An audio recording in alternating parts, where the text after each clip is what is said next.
what the novel does is, Long Island, it breaks that. It gives you a fissure, a moment of pure drama. I'm Colm Tóibín and I'm at Abbey's in York Street, and I've written this novel called Long Island, which is in some ways a sequel to my novel Brooklyn, but it's about an Irish woman who goes to America first in the 1950s, finds love, and then that gets entangled and it becomes complex. And in the second book, more or less the same thing happens, except instead of being in her 20s, she's now in her 40s, and she goes home to Ireland to find some things are changed and some things are just the same.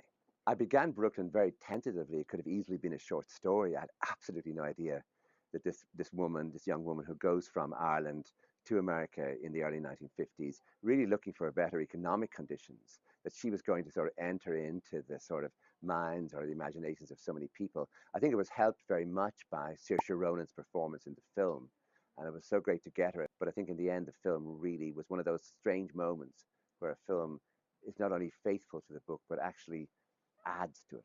You know, I didn't want to write a sequel, and think of sequels like Gladiator 10 or something. It's not like there's no great appetite for that. I really didn't think about it until the pandemic began. And then I had a lot of time, had long days. I thought I'd try this because I had an idea for something that might happen to the character when she's in her 40s rather than in her 20s. So again, it was tentative. Again, I wasn't sure it would work. I did the first chapter, left it for a while, and then I just did the rest.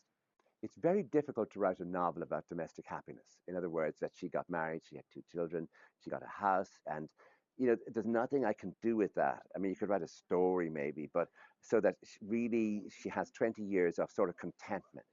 And then the novel comes, and what the novel does is, Long Island, it breaks that. It gives you a fissure, a moment of pure drama.